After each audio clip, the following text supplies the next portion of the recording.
Hello and welcome to the Court Jester, your weird window into the most absurd side of the Middle Ages. I am your host, Cleopathenu, medievalist and storyteller, and today's story is called The Crane. It is a story about a bird, but not only a bird, so the usual content warnings apply. It was written several hundred years ago, and the concepts of consent were quite different back then, as was the concept of gender, so be prepared for some very specific gender roles, gender representations, and the types of interactions that you are probably used to by now if you have been following the podcast for a while. If this is not what you want to hear today, that's perfectly understandable and we will not hold it against you. You can give this one a skip and come back when you're feeling a bit saucier, but if you think that you can consume this content in context, let's go find out what happened to that crane.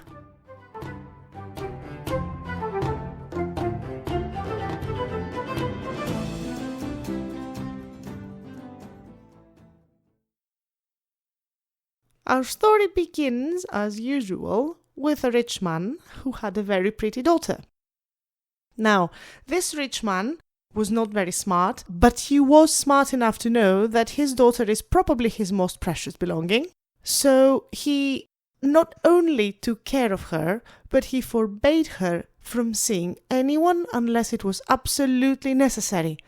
The poor girl was spending her days in the highest room of the tower, being tended to by her nurse, who was a person of her father's confidence, and a very good woman altogether. It only just gets boring when you only see one person at a time. But not knowing anything else of the world, the girl didn't complain much, and one day, as her nurse was putting together her breakfast, the nurse realized she had forgotten something.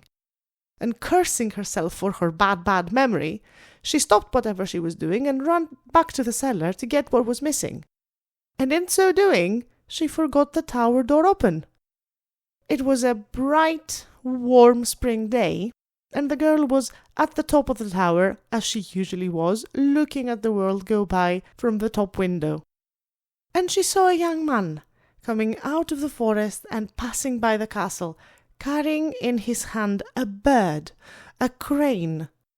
And she was very excited and shouted at him, "Hey, good man! What is this that you have on your hand?" "My lady," he said, "it's a crane. I just got it."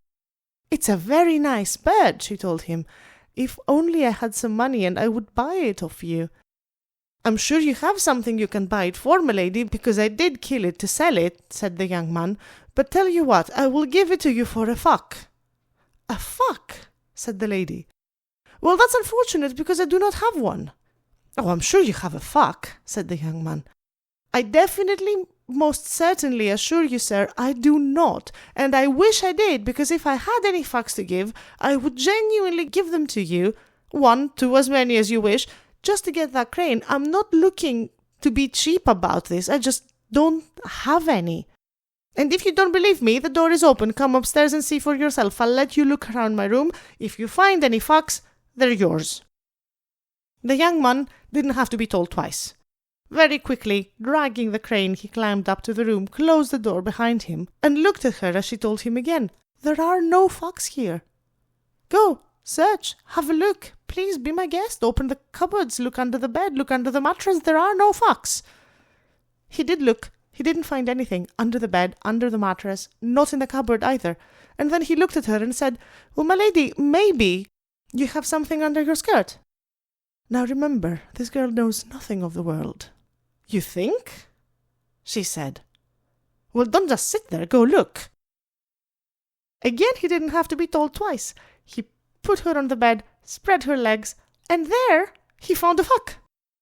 "Oh my, you sure are searching very hard," said the girl as he was going about his business. "Oh, my lady, I found a fuck," he said. "Don't you worry, I'm getting my payment for my crane now." And so she let him have his payment, and when he was done, he left her the crane, got dressed, and got away, giggling as he went. "Great doing business with you," said the lady, and was left admiring the bird that she was dreaming to have for supper. Soon later, her nurse came back. "What is this?" she said, looking at the crane. "This is a crane, and I just bought it, you won't believe it, for the price of just one fuck, said the lady to the maid. Woe is me, said the nurse. What happened? Was someone here? What do you mean a fuck? What did I do? How did I? Oh my God. Did I really leave the door open and allow this to happen? He's going to kill me. The master's going to kill me. How am I going to get away with this? Curses on me. Curses on my memory. Curses on everything I've done that put me in this position. But at least we have a crane and we're going to have a glorious supper. You know, there's wisdom in these words, because bad things will happen, but bad things are less bad when they happen with good food on the side. So the maid, wisely, went off to the kitchens to find what they had in stock to make sure that they make a really good gravy, a good sauce to go with the crane. And she was mumbling to herself on their way out. Should it be pepper sauce, or maybe butter, or maybe garlic sauce? I think garlic will be best suited to the occasion, and thus her mind was taken from the misery that she brought upon herself, and while she was going about her business, her lady went back onto the window, and she saw the young man again, who was lingering about because he's been having a very good day so far. Hey, you, she called. Who, me? Said the young man. Yes, you.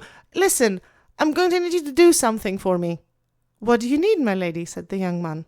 Well, I was just talking to my nurse, and she was very angry that you took my fuck away, and she doesn't seem pleased at all, and that I don't like to see her that unhappy, so I would like you very much, please, to come up here and give me back my fuck, and you can have your bed. Don't mind if I do, said the young man, and quickly he made his way up to her rooms and put her fuck back where he found it. When he was done, he didn't stay, but on the way out he did grab the bird and took it away with him, telling her, look, since I gave the payment back, it's only fair that I get my bird now, to which she agreed. And so him and his crane were gone. The maid returned. What is the bird? She said. Oh, that's okay, I handled it, said the girl. I called the guy back and told him to unfuck me, so he put the fuck back where he found it, and because he gave the payment back, I let him keep the bird for, for a good trade. Why did they give me to you? Why did they give you to me? Said the nurse, and started making such a display of her grief. He's going to have my head. He's going to have my house. Your father's going to kill me. How? How are we going to keep this secret? And on top of everything, we also lost the crane. Here I am, failing at watching you, and failing at dinner too. But there's an old saying, isn't there? The careless shepherd feeds the wolf. Well, there I am, careless, and you fed. To the wolves, but me unfed, because the crane is gone. Oh, woe is me. Woe is the both of us.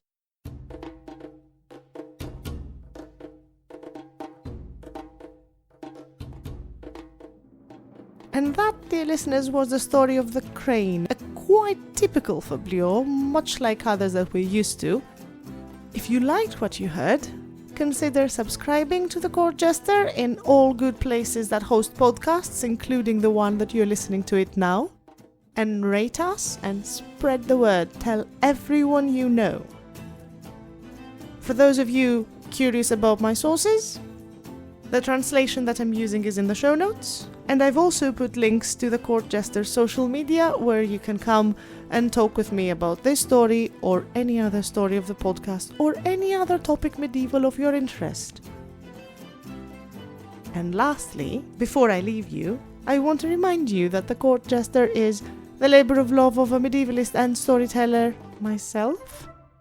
And if you are appreciating what I'm doing, consider supporting the podcast on Patreon. You'll get access to bonus episodes, additional material and other good things, and I will get a sense of achievement that I don't otherwise get in my life, and the ability to bring you more stories from the Middle Ages.